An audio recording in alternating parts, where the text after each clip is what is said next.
Hanya dengan Rp10.000, Bapak Ibu, teman-teman, anak-anak muda bisa membangun 100 sekolah di Indonesia Timur.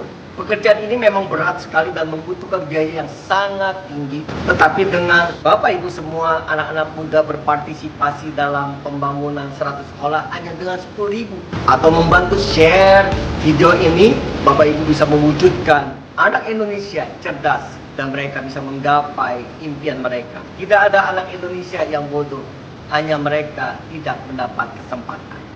Caranya mudah. Scan QR Code berikut ini.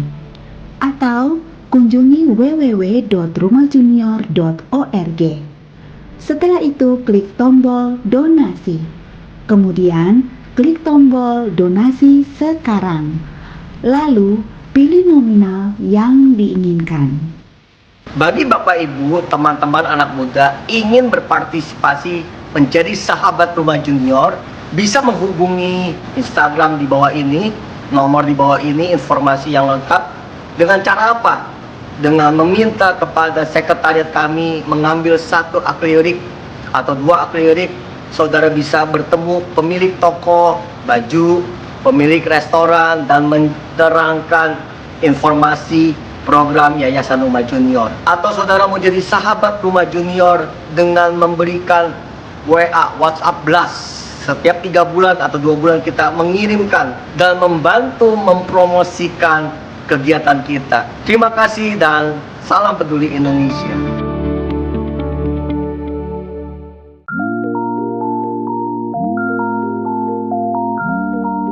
Bagi Anda yang membutuhkan ruangan berkapasitas 200-1000 undangan, untuk berbagai keperluan acara dengan harga terjangkau, segera hubungi kami.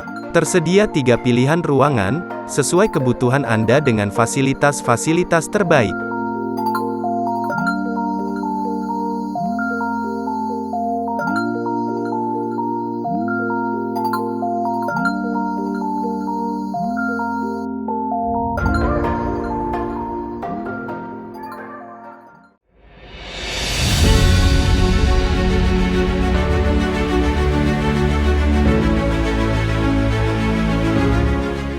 Mazmur 91 ayat 1-16.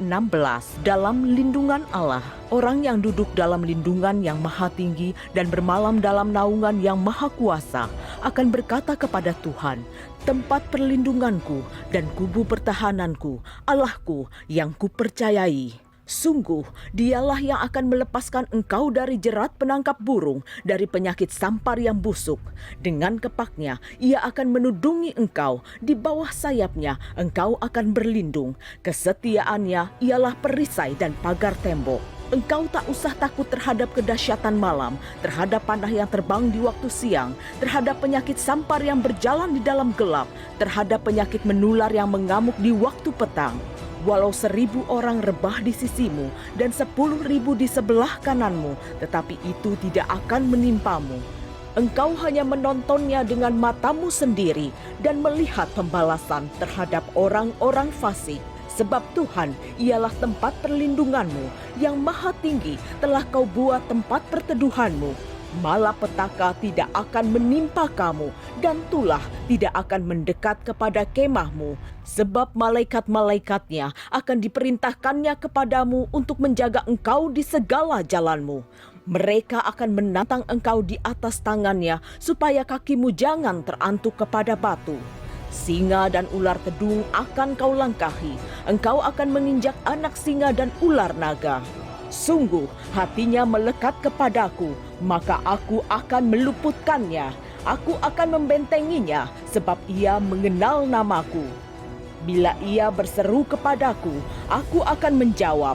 Aku akan menyertai dia dalam kesesakan. Aku akan meluputkannya dan memuliakannya. Dengan panjang umur akan kukenyangkan dia, dan akan kuperlihatkan kepadanya keselamatan daripadaku.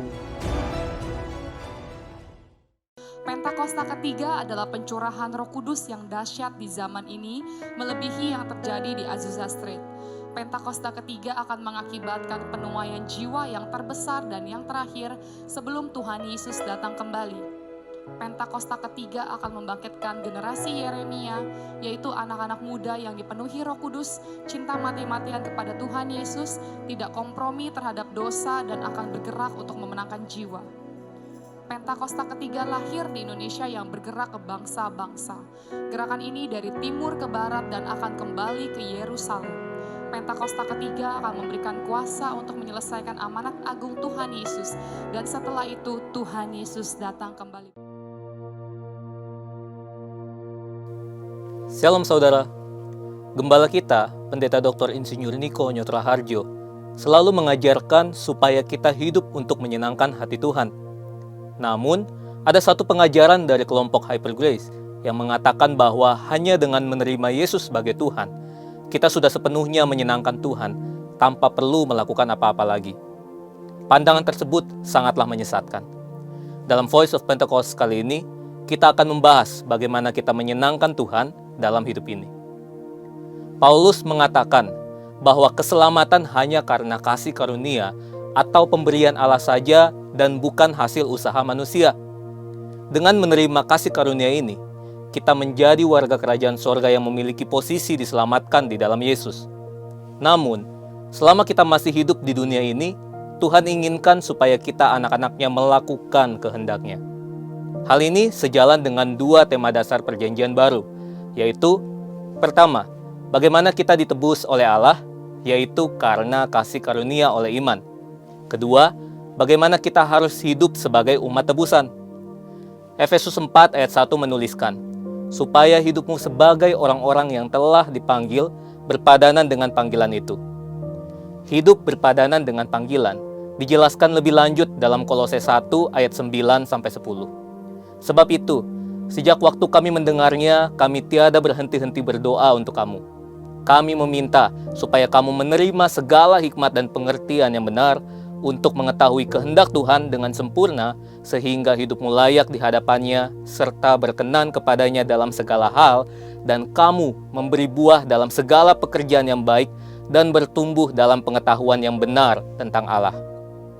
Nah, setelah mengerti ayat-ayat tadi, tentu kita paham bahwa argumen kelompok Hyper Grace mengenai Tuhan sudah berkenan dengan hidup kita hanya dengan menerima Yesus tanpa perlu melakukan apapun juga, jelas tidak tepat. Bayangkan, Zakheus pemungut cukai yang setelah menerima Yesus dalam kehidupannya, keesokan harinya kembali memeras orang-orang. Atau Saulus yang setelah berjumpa dengan Tuhan Yesus di jalan ke Damsyik, kemudian kembali menganiaya jemaat Kristus setelah matanya disembuhkan. Keduanya sudah bertemu Yesus. Keduanya sudah menerima Yesus dalam kehidupannya. Tapi, apakah hanya menerima Yesus tanpa mengalami perubahan hidup bisa membuat Tuhan berkenan kepadanya? Tentu tidak. Berusaha untuk berubah menjadi serupa dengan gambar Tuhan Yesus setelah mengalami kelahiran baru bukanlah suatu tindakan legalistik. Justru Alkitab memerintahkan kita untuk secara aktif mengerjakan keselamatan kita dengan takut dan gentar. Hal itu juga dikuatkan lagi oleh Rasul Petrus yang menuliskan bahwa kita juga perlu berusaha sungguh-sungguh untuk menambahkan kepada iman kita kebajikan, pengetahuan, penguasaan diri, ketekunan, kesalehan, kasih akan saudara-saudara, dan kasih akan semua orang. Jadi, sesungguhnya perubahan itu tidak terjadi secara pasif dan otomatis seperti yang diberitakan oleh kelompok Hyper Grace. Saat menerima Tuhan Yesus, kita dilahirkan baru dengan satu natur ilahi yang secara otomatis mendorong kita untuk berubah dan ingin hidup menuruti Allah. Namun, kita perlu ingat bahwa kelahiran baru itu tidak menghilangkan natur dosa dalam hidup kita. Jika kita hanya bersikap pasif dengan mengikuti dorongan untuk berubah dan tidak secara aktif mengusahakan perubahan itu, tentu kita berpotensi menyimpang dan kembali ke kehidupan lama kita karena kecenderungan dosa yang sudah ada dalam diri manusia akan menghalangi untuk hidup menuruti Tuhan. Selain itu, kita juga hidup di dunia dengan sistem yang memang menentang Allah. Tanpa kuasa Roh Kudus, tidaklah mungkin kita bisa berubah. Tapi tanpa kita berusaha untuk mengerjakan keselamatan, perubahan pun tidak akan terjadi. Setelah kita berubah, Tuhan juga ingin hidup kita berbuah. Paulus menuliskan bahwa kehendak Tuhan yang sempurna itu adalah hidup yang memberi buah dalam segala pekerjaan yang baik, serta bertumbuh dalam pengetahuan yang benar tentang Allah. Berbuah bagi Tuhan secara sederhana berarti hidup seperti Kristus telah hidup. Berusaha untuk hidup seperti Kristus itu tentu tidak legalistik. Rasul Paulus dalam 1 Korintus 15 ayat 10 mengatakan, "Tetapi karena kasih karunia Allah, aku ada sebagaimana aku ada sekarang, dan kasih karunia yang dianugerahkannya kepadaku tidak sia-sia. Sebaliknya, aku telah bekerja lebih keras daripada mereka semua, tetapi bukannya aku, melainkan kasih karunia Allah yang menyertai aku." Jadi, bagaimana kita menyenangkan Tuhan? Dengan berubah seperti Kristus dan berbuah baginya. Saudara, untuk penjelasan lebih lengkapnya dari tim teologi kami, silakan klik link yang ada di atas atau scan QR Code yang tersedia. Tuhan Yesus memberkati.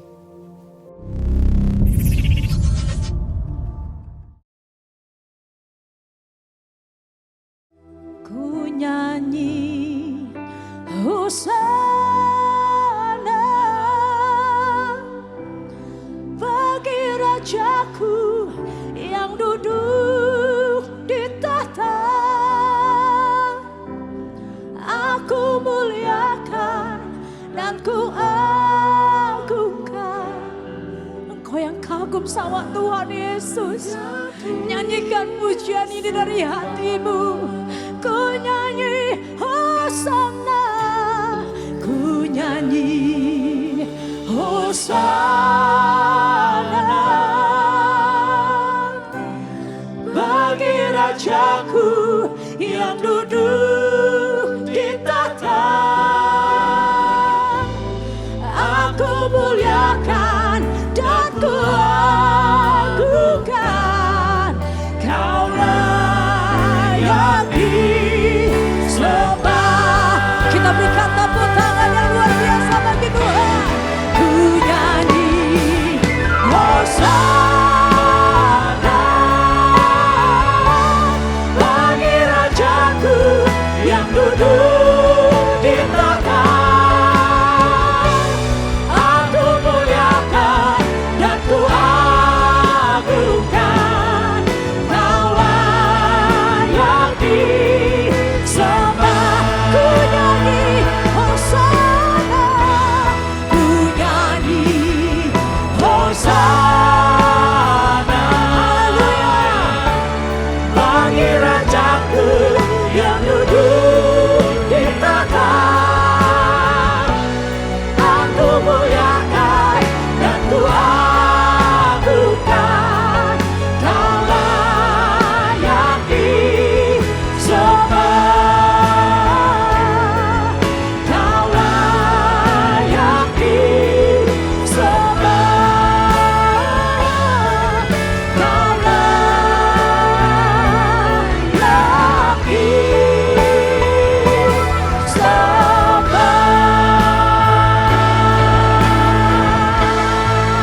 Haleluya. Haleluya, haleluya, haleluya, haleluya.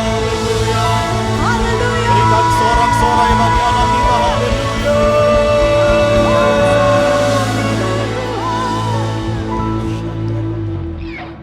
Wow. Wow, Jesus. Korabashanda bara. Wow, Jesus. Korabashanda. Hadirat-Mu luar biasa.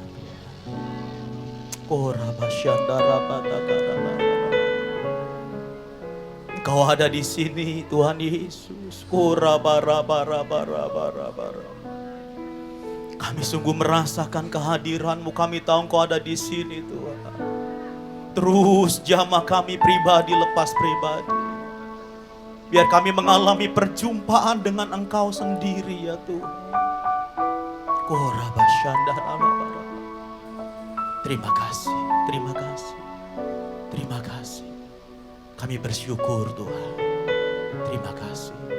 Kami tahu Engkau sangat mencintai kami. Kami juga sayang sama Tuhan Yesus. Kami kangen sama Tuhan Yesus. Kami merindukan Engkau Tuhan. Terima kasih. Jumpai semua kami. Pribadi lepas pribadi hari ini. Berbicaralah ya Tuhan. Ajar kami jalan-jalan. Urapi hambamu yang bukan apa-apa untuk menyampaikan isi hati Tuhan dengan cara yang sederhana. Supaya kami semua mengerti dan memahami kebenaran firman-Mu dan kami melakukannya. Terima kasih Bapa. Di dalam nama Tuhan Yesus Kristus. Mari kita bersama-sama katakan. Amin. Berikan tepuk tangan bagi Allah kita. Haleluya. Puji Tuhan, silakan duduk kembali Bapak Ibu dikasih Tuhan. Selamat pagi menjelang siang. Shalom. Wow, luar biasa. Saya bersyukur sekali pada siang hari ini bisa ada di tempat ini bersama dengan Bapak, Ibu, Saudara semua. Di mana kita berdoa, memuji, menyembah Tuhan. Dan saya percaya kita merasakan hadirat Tuhan yang kuat di tempat ini. Yang setuju lambaikan tangan tinggi-tinggi. Wow, dahsyat. Haleluya, puji Tuhan. Terima kasih kepada Pastor Paulus dan juga Pastor Nelly yang memberikan kepercayaan kepada saya untuk bisa melayani pada hari ini. Dan saya bersyukur juga bertemu dengan Bapak Ibu semua. Perkenalkan, nama saya Doni Lubianto, saya melayani dari Rayon 3.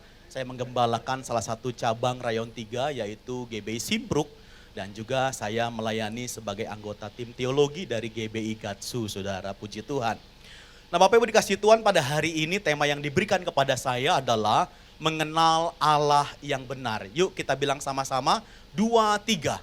Mengenal Allah yang benar. Mari kita melihat firman Tuhan dari Hosea pasal yang ke-6 ayat yang ke-3. Kita akan membaca, ada di depan Bapak Ibu, Hosea pasal yang ke-6 ayat yang ke-3. Sudah, kita akan baca 2, 3. Marilah kita mengenal dan berusaha sungguh-sungguh mengenal Tuhan. Ia pasti muncul seperti fajar, ia akan datang kepada kita seperti hujan. Seperti hujan pada akhir musim yang mengairi bumi. Amin. Kalau kita perhatikan yang di bold di sana Bapak Ibu, dikatakan marilah kita mengenal. Dan bukan cuma sekedar mengenal, tetapi dikatakan marilah kita berusaha sungguh-sungguh mengenal Tuhan. Yang mau katakan amin, Saudara. Kalau kita memperhatikan ayat ini jelas sekali firman Tuhan mengajarkan kepada kita. Firman Tuhan memerintahkan kepada kita untuk kita memiliki upaya yang sungguh-sungguh. Usaha yang sungguh-sungguh untuk kita mengenal Tuhan.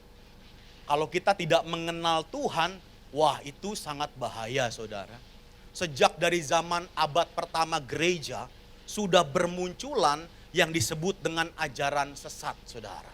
Yang berupaya untuk mengajarkan sesuatu yang salah dan menyesatkan umat Kristen sejak dari awal zaman gereja. Apalagi sekarang ini Saudara semakin meningkat terus sampai dengan hari ini. Kalau kita tidak mengenal, kita akan mudah jatuh Saudara. Saya mau kesaksian sedikit. Minggu yang lalu saya melayani di ibadah yang ketiga dan juga melayani ibadah yang keempat di tempat ini. Pagi dari GBI Kejayaan Saudara. Saya pernah ke sini tetapi tahun lalu, jadi saya tidak terlalu familiar dengan suasana dan juga kontur ruangan di tempat ini Bapak Ibu. Dan sejak dari bulan Agustus yang lalu, saya mengalami dry eye syndrome sebetulnya, mata kering karena terlalu banyak lihat gadget Saudara. Sehingga kalau ini terlalu silau buat saya. Jadi waktu pas dari GBI Kejayaan, transit di bawah, lalu kemudian naik ke atas sini. Saya bilang saya mau ke toilet. Nah, saya ke toilet Saudara. Begitu saya ke toilet, keluar Saudara karena tempatnya gelap. Saya kesandung Saudara ya. Dan saya jatuh Saudara ya. Wah, para pengerja di belakang sangat sigap ingin menolong saya. Tunggu dulu Pak katanya. Duduk dulu katanya. Jangan langsung bangun. Oh iya saya bilang gitu ya. Bayangkan Saudara ya, udah badan gede begini, jatuh lagi Saudara ya. Terus kemudian di dalam ruang ibadah, hamba Tuhan ditanya, sakit nggak Pak? Saya bilang nggak apa-apa. Saya bilang paling mungkin lecet sedikit gitu ya. Lalu kemudian pulang di rumah istri saya tanya, sakit nggak? Saya bilang sakitnya nggak seberapa dibanding malunya saya bilang. Bayangin Saudara udah pendeta, gendut segede gini jatuh lagi Saudara ya. Nyungsep di belakang situ Saudara ya. Kenapa begitu? Karena saya tidak mengenali dan memang kan kondisinya masih gelap pada waktu itu. Saya nggak tahu kalau ada undakan gitu Saudara ya. Bayangkan. Dari sini saya dapat ilustrasi. Nah ini hebatnya pendeta Saudara ya. Kejadian apapun ada ilustrasi Saudara ya. Mengerti katakan amin Saudara ya. Jadi saya bilang begini, kalau kita nggak mengenal wilayah, dan kita mungkin nggak kenal areanya, nggak kenal konturnya seperti ini, dan mata kita nggak melihat dengan jelas, maka kita akan mudah tersandung. Yang mengerti katakan amin, saudara. Demikian juga di dalam kehidupan kerohanian kita. Kalau kita tidak mengenal Tuhan dalam kehidupan kita, dan kita nggak bisa melihat dengan jelas, maka saya percaya akan mudah bagi kita untuk tersandung, saudara. Karena ajaran sesat di luar sana itu menawarkan hal-hal yang fantastis, saudara. Ada yang menawarkan, ayo ikut training selama berapa bulan. Nanti wisudanya di Korea Selatan, ada loh saudara. Hamba-hamba Tuhan tertarik saudara untuk ikut dan kemudian berlomba-lomba ke sana. Tapi kita harus waspadai karena beberapa tahun terakhir ini saja kita melihat ada begitu banyak hamba-hamba Tuhan yang kemudian terkenal, besar, dan mulai mengklaim bahwa dirinya adalah Yesus Kristus yang sudah datang kedua kalinya. Bayangkan saudara. Jadi kalau kita tidak mengenal Tuhan yang benar, kalau kita tidak melihat dengan jelas saudara, kita akan mudah jatuh ke dalam tadi itu ajaran sesat. Dan akhirnya apa? Menjerumuskan kehidupan kita. Itulah sebabnya kenapa firman Tuhan katakan marilah kita mengenal dan berusaha sungguh-sungguh mengenal Tuhan. Kalau kita melihat dari bahasa aslinya Bapak Ibu, kata berusaha sungguh-sungguh itu artinya berlari-lari seperti mengejar atau seperti dikejar sesuatu, saudara. Jadi kesungguhan kita di dalam mengenal Tuhan itu seperti orang yang lari-lari mengejar sesuatu atau dikejar sesuatu. Saya pengen tanya di sini siapa yang pernah dikejar anjing gila? Ada, saudara? Pernah punya pengalaman buruk dikejar anjing gila? Ada? Wah, mudah-mudahan tidak ada, saudara ya. Bayangkan kalau ada anjing gila, anjing rabies, kemudian terlepas dan ngejar-ngejar. Aduh, saya percaya saudara ya, yang gak bisa lari, langsung larinya kencang saudara ya. Luar biasa saudara. Saya sih gak pernah dikejar anjing, tapi saya pernah dikejar jam terbang pesawat saudara. Jadi satu kali saya diundang pelayanan ke Surabaya, jadi saya udah setting beberapa jam sebelumnya. Karena saya punya kebiasaan lebih baik datang lebih awal daripada datangnya terlalu mepet begitu saudara. Jadi saya sudah setting beberapa jam sebelumnya, saya ajak istri sama anak.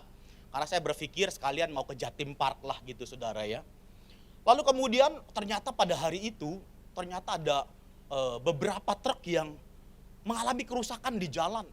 Lagi pembangunan PIK 2 waktu itu Bapak Ibu ya. Waduh, macet sekali saudara. Kita udah hampir, telat ini takutnya. Saya sudah pengen cari jam penerbangan berikutnya gitu ya. Tapi akhirnya karena ada banyak penduduk setempat yang menawarkan jasa ojek saudara. Jadi saya bilang, ayo kita keluar saja. Jadi kami kemudian memutuskan keluar dari taksi. Lalu kemudian kami panggil beberapa ojek, saudara. Ojek dadakan ini, saudara. Jadi kami ya sewa beberapa orang. Jadi satu khusus buat koper-koper. Kemudian anak saya sendiri, istri saya sendiri, dan juga saya, saudara ya. Wah, itu lewat jalan pintas. Udah buru-buru, saudara, sampai di parkiran motor, saudara. Ini dia. Pasti Bapak Ibu kan nggak percaya kalau saya bisa lari, betul nggak, saudara? Jangankan Bapak Ibu, saya juga nggak percaya ya. Saya juga nggak percaya saya bisa lari Bapak Ibu. Kenapa? Ya paling biasa kalau olahraga ringan lah, jalan kaki. Kalaupun jogging ringan lah begitu saudara, nggak pernah lari gitu. Tetapi karena ini dia, dikejar waktu saudara. Waktu udah mepet, begitu nyampe di parkiran sepeda motor itu, langsung saya pegang koper, saya tarik istri saya, anak saya, ayo kita lari, lari. Sampai di depan counter check-in saudara. Untungnya saya udah city check-in saudara ya. Jadi pas nyampe di depan itu, petugas counter bilang, Bapak udah check-in? Sudah koper tinggal aja Pak. Nanti kopernya ikut penerbangan berikutnya. Yang penting Bapak sekarang lari ke pesawat, katanya begitu. Lari lagi saudara ya. Sampai di pesawat saya kaget sendiri. Kok gue bisa lari? Ya itu dia saudara ya. Itu namanya the power of kepepet saudara ya. Kuasa kepepet. Kalau nggak kepepet, aduh disuruh lari males banget saudara ya. Bukan cuma males, susah juga saudara ya. Bawa badan segede gini gitu saudara ya. Tapi saya bersyukur ya, itulah. Kalau kita seperti dikejar sesuatu atau seperti mengejar sesuatu, maka tadi itu kita akan bersungguh-sungguh. Yang mengerti katakan amin saudara. Nah, Alkitab mengajarkan kepada kita untuk kita berusaha mengenal Tuhan itu seperti orang yang dikejar-kejar atau mengejar sesuatu, saudara. Artinya perlu ada upaya yang sungguh-sungguh. Makanya nggak heran Pastor Paulus pasti mengajarkan kepada kita untuk apa? Baca firman Tuhan, menggali kebenaran firman, memperdalam firman. Buktinya apa? Buktinya di pengumuman ibadah raya saya lihat ada ajakan untuk ikut kelas KOM 200. Betul Bapak Ibu? Pastikan udah KOM 100, KOM 200. Ada ajakan. Kenapa? Karena Pastor Paulus, Pastor Nelly punya kerinduan supaya Bapak Ibu memperdalam lebih lagi firman Tuhan, saudara. Ayo kita gunakan kesempatan ini untuk apa? Sungguh-sungguh mengenal, saudara. Jangan berpikir, otomatis lah udah percaya Yesus, masa iya gak kenal, ntar juga kenal dengan sendirinya. Belum gak begitu, saudara. Tuh, waktu saya kenal sama pacar saya yang sekarang jadi istri saya, begitu kenalan pertama, setelah berdoa mantap yakin dari Tuhan, apa yang dilakukan? Selain berdoa, ya pepet terus kan gitu saudara ya. Ya, kirimin SMS, zaman dulu SMS belum WA kan. Udah makan belum? Iya deh saudara ya. Pagi nanya udah sarapan belum, siang nanya udah makan belum, sore nanya udah makan belum ya. Waktu subuh-subuh supaya rohani tanya, udah saat teduh belum? Cie, padahal enggak saat teduh. Kalau saya saat teduh saudara ya. Tapi itu yang terjadi, kenapa? Inilah upaya yang dikeluarkan untuk apa? Untuk berusaha mengenal, saudara. Nggak akan terjadi dengan sendirinya, nggak ada, saudara. Artinya apa? Waktu kita percaya kepada Tuhan Yesus, maka kita perlu upaya, kita perlu usaha untuk apa? Sungguh-sungguh mengenal Tuhan. Yang mau katakan amin, saudara. Lewat apa? Membaca firman, menggali firman, memperdalam firman Tuhan. Tentunya dengan pertolongan Roh Kudus. Tidak bisa dengan usaha sendiri, saudara. Nah, Allah yang kita kenal itu, Bapak Ibu, adalah Allah yang membuka dirinya untuk dikenal oleh umatnya. Salah satunya melalui apa? Melalui firman-Nya. Kita harus pahami bahwa Allah kita itu Allah yang sangat luar biasa. Dia Allah yang transenden, yang jauh di luar pikiran kita, saudara. Sebetulnya untuk mengenal Tuhan itu rasanya mustahil. Tetapi puji Tuhan, Dia membuka dirinya untuk dikenali oleh kita, umatnya. Yang mengerti katakan amin. Jadi kita bisa mengenal Tuhan sejauh Dia membuka dirinya untuk dikenali oleh umatnya, saudara. Misalnya, saya berjumpa dengan Pak Haryanto, saya lupa mungkin 2 kali kali ya sama ini ya. 2 kali, tapi kan saya nggak terlalu tahu dengan akrab persis, ya kan. Kehidupannya seperti apa, latar belakangnya bagaimana, usahanya, pekerjaannya, pelayanan, saya nggak terlalu paham, saudara. Yang saya tahu namanya saja, itu. Tetapi kalau pas satu kali waktu diajak, ayo Pak, kita ngobrol yuk. Kemudian kita janjian dan ngobrol.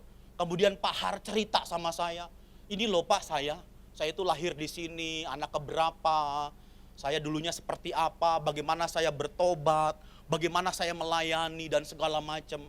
Ketika Pak Har membuka dirinya untuk saya kenali, sejauh itulah saya bisa mengenali Pak Har.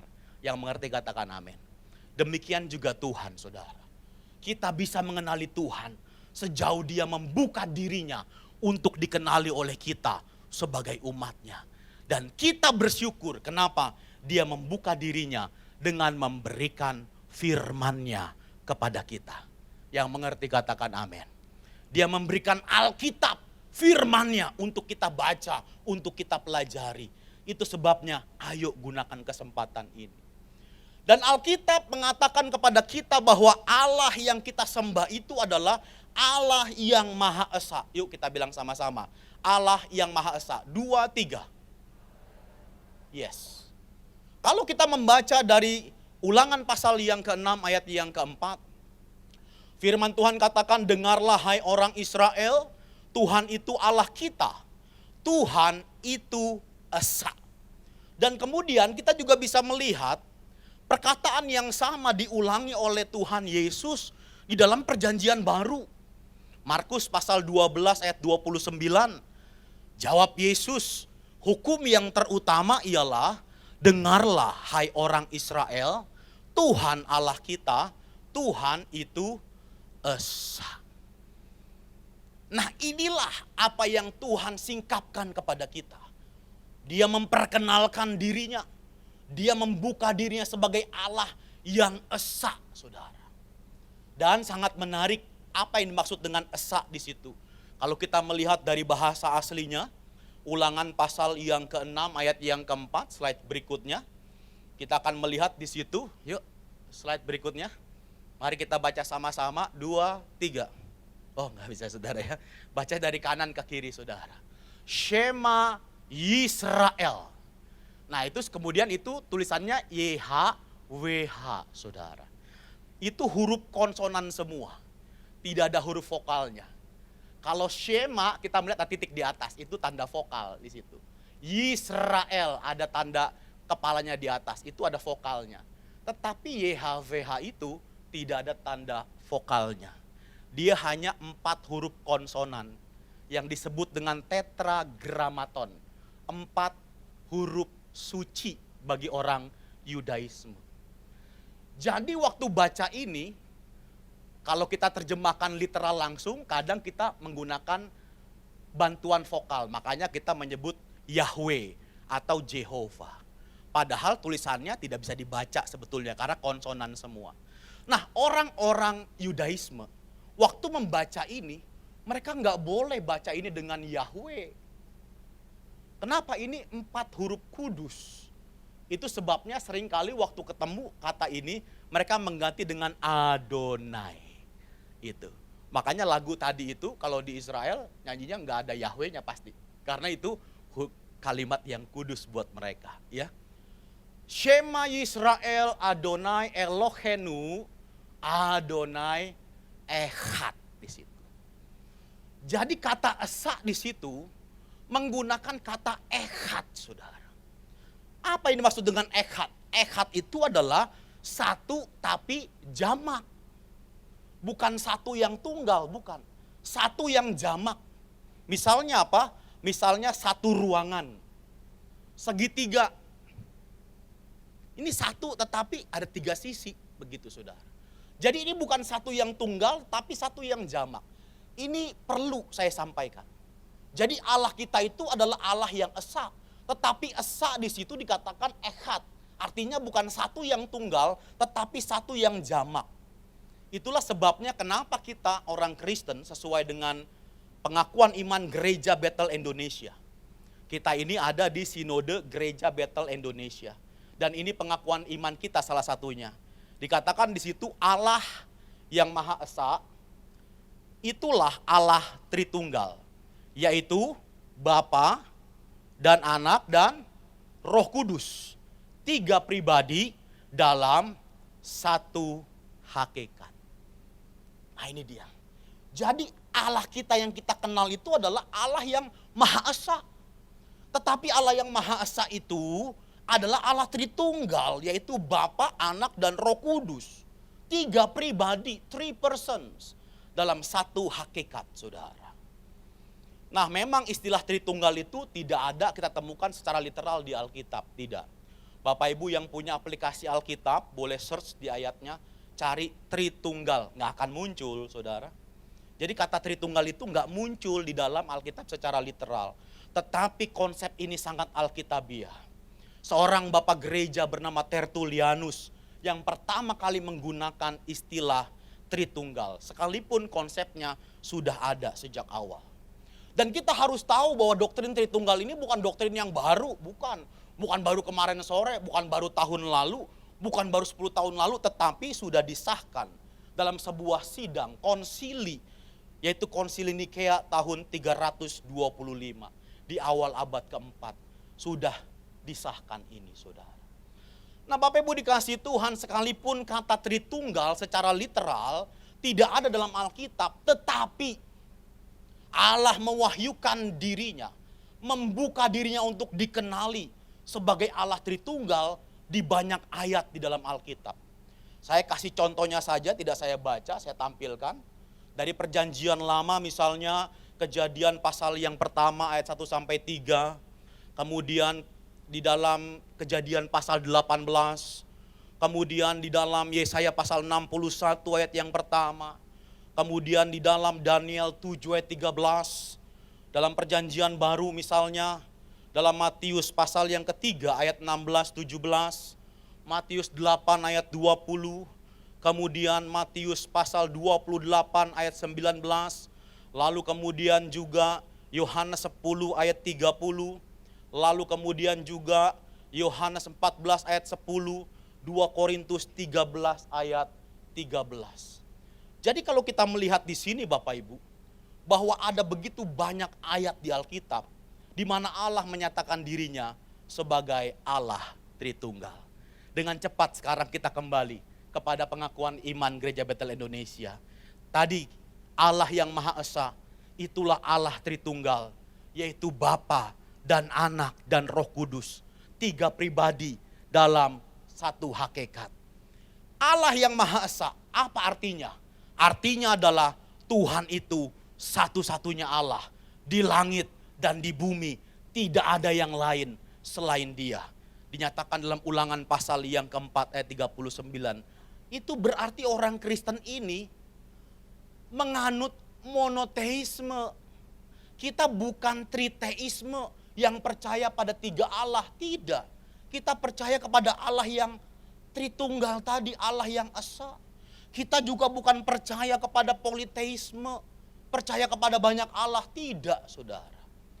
Sebelum saya bertobat, saya ini penyembah berhala saudara ya. Keturunan Chinese benteng ya. Chin Ben ya, tahu sendiri saudara ya. Ada banyak dewa-dewanya saudara. Tapi sewaktu saya percaya kepada Yesus, saya menyembah kepada Allah yang Esa. Monoteisme saudara.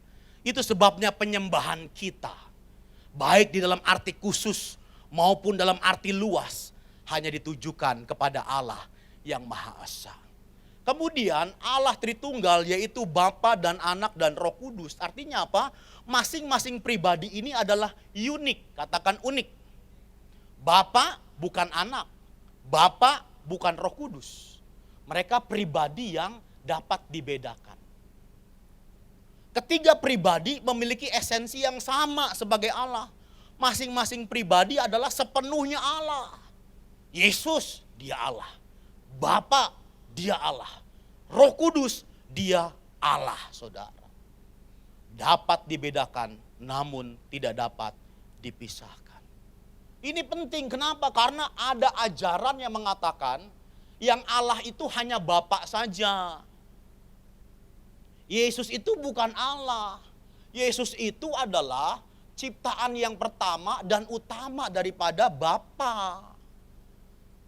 Jadi dengan demikian ajaran ini mengatakan Yesus itu bukan Allah. Cuma Bapa yang Allah. Yesus bukan Allah. Roh Kudus itu bukan Allah karena dia hanya sekedar kuasa. Hanya sekedar power saja. Tapi hari ini kita mendengar doktrin yang benar tentang Tritunggal. Bapa, Anak, dan Roh Kudus. Masing-masing pribadi adalah sepenuhnya Allah. Yang mengerti katakan amin. Boleh berikan tepuk tangan dulu buat Allah kita yang luar biasa. Haleluya. Nah, Bapak Ibu, banyak orang berupaya menjelaskan tentang Tritunggal dengan berbagai analogi, perlambangan dan macam-macam. Ada yang bilang Tritunggal itu seperti telur. Ada kulit telurnya, ada putihnya, ada kuningnya. Oh, Tritunggal itu seperti kopi susu, ada kopi, ada air panas, ada susu kental manisnya. Ada yang mengatakan bahwa Tritunggal itu seperti manusia kita ini ada tubuh, jiwa, roh, macam-macam. Tapi yang paling tepat, yang paling mendekati adalah yang ini saudara. Untuk bisa menjelaskan itu, kita bisa lihat dari gambar ini. Sebetulnya kalau kita lihat satu persatu langkahnya, yang pertama, only one God. Allah kita itu Allah yang Esa. Allah yang Esa, gambar kedua, memiliki 3 pribadi. Bapa, Anak, dan Roh Kudus. Dan 3 pribadi itu dapat dibedakan, tapi tidak dapat dipisahkan. Karena mereka dalam satu kesatuan yang sempurna, saudara. Ini gambar yang paling bisa mendekati untuk menjelaskan tentang Tritunggal. Slide berikutnya, ini gambar juga yang sering kita lihat. Ini penjelasan yang tadi, saudara, secara komplitnya. Bapa bukan Roh Kudus. Roh Kudus bukan Anak. Anak bukan Bapa. Tetapi Anak itu adalah Allah. Roh Kudus adalah Allah, Bapa adalah Allah di situ. Ini yang dikatakan dengan dapat dibedakan tapi tidak dapat dipisahkan. Ini yang dimaksudkan dengan Tritunggal, satu hakikat, tiga pribadi, saudara. Ada gambar yang berikutnya juga kita bisa lihat, nah ini dia saudara. Yang sebelah kanan itu bukan lambang atau logo pabrik saudara ya. Saya cerita tadi pagi waktu saya khotbah di GBI Kejayaan, saya kaget juga. Selesai ibadah, ternyata sarung kursinya ada gambar itu saudara. Ya, itu gambar Tritunggal saudara. Jadi kalau ada pabrik, perusahaan pakai logo itu berarti orang Kristen saudara. Karena itu logo Tritunggal saudara. Haleluya. Nah apa dampaknya Tritunggal untuk hidup kita? Oke, Allah kita Allah Tritunggal, so what gitu. Kemudian apa? Orang kan pengen tanya implementasinya apa? Kenapa memang kalau Allah Tritunggal? Ini dia saudara. Kalau kita mengenal, memahami dan menyembah Allah Tritunggal, ini dampaknya yang pertama buat kita. 2 Korintus 13 ayat 13, kita akan baca. 2 Korintus 13 ayat 13. Anugerah Tuhan Yesus Kristus dan kasih Allah dan persekutuan Roh Kudus menyertai kamu sekalian. Kalau kita menyembah dan mengenal Dia sebagai Allah Tritunggal, maka kita akan mengalami karya Allah yang sempurna dalam hidup kita.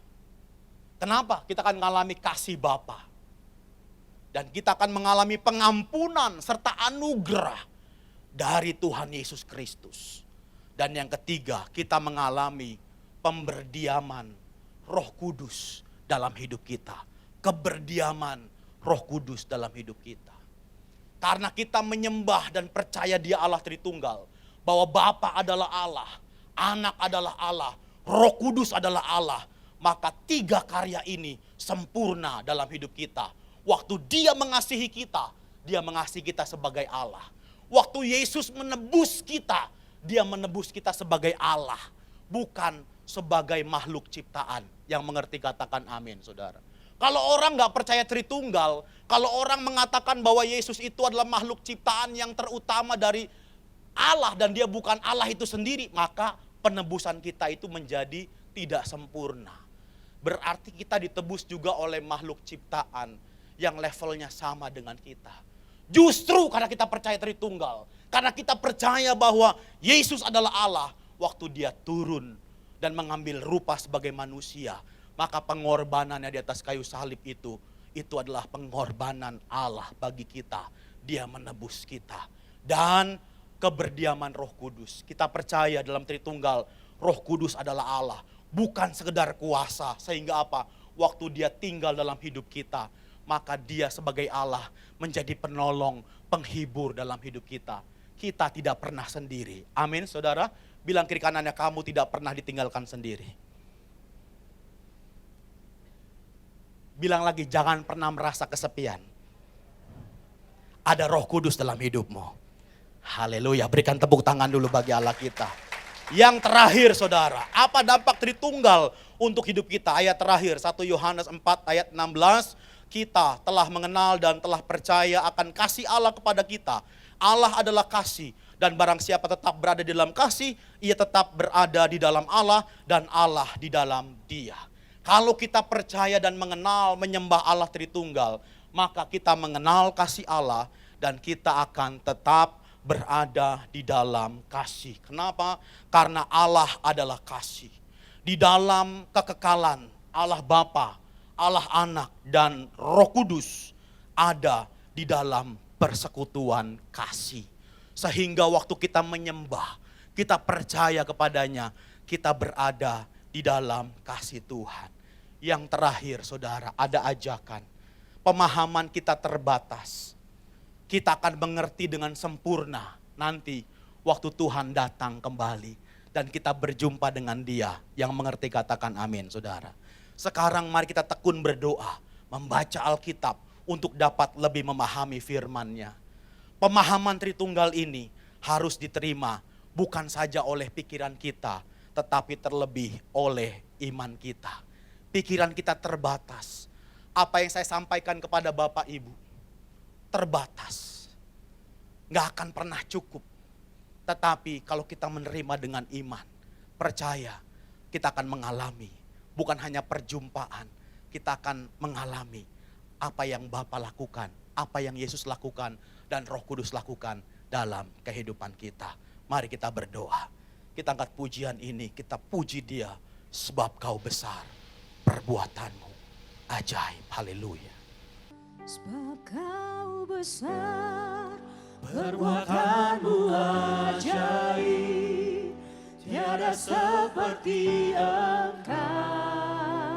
Tiada seperti Engkau. tiada Seperti Engkau, sebab Kau besar, perbuatanmu ajaib, tiada seperti Engkau. Tiada seperti Engkau. Mari sambil bangkit berdiri bersama-sama. Sebab Kau besar, perbuatanmu ajaib. Engkau besar Tuhan, Engkau luar biasa Tuhan Yesus. Engkau Allah yang dahsyat, perbuatanmu ajaib, tiada seperti Engkau. Tiada seperti Engkau. Biar musik saja kita sembah dengan bahasa roh.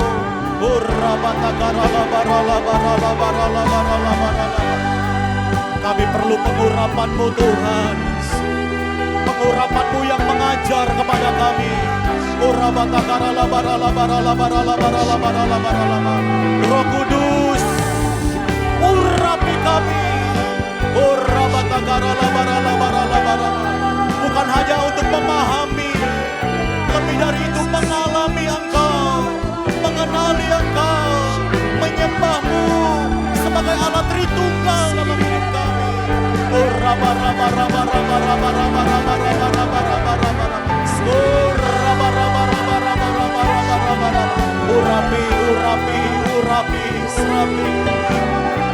Pengurapan yang mengajar itu turun.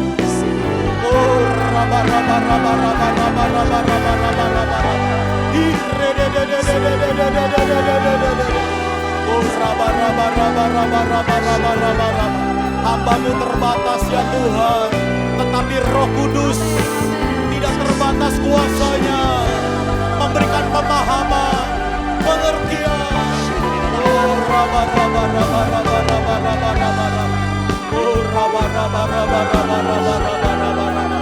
Yes Lord, yes Lord. Terima kasih Tuhan.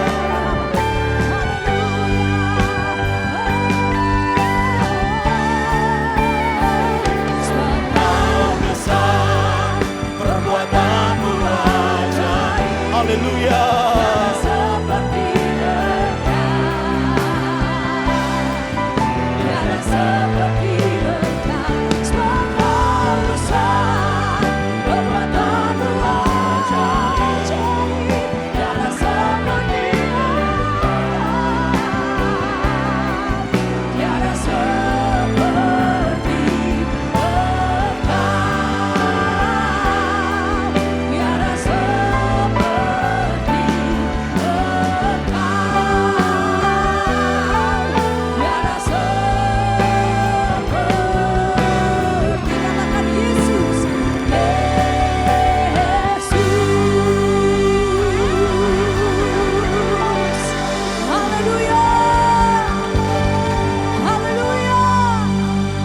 Pulanglah dan terimalah kasih karunia, damai sejahtera, sukacita, berkat daripada Allah Bapa, persekutuan kita dengan anaknya yang tunggal Yesus Kristus, serta pertolongan yang manis oleh Roh Kudus akan selalu menyertai kita mulai saat ini sampai selama-lamanya.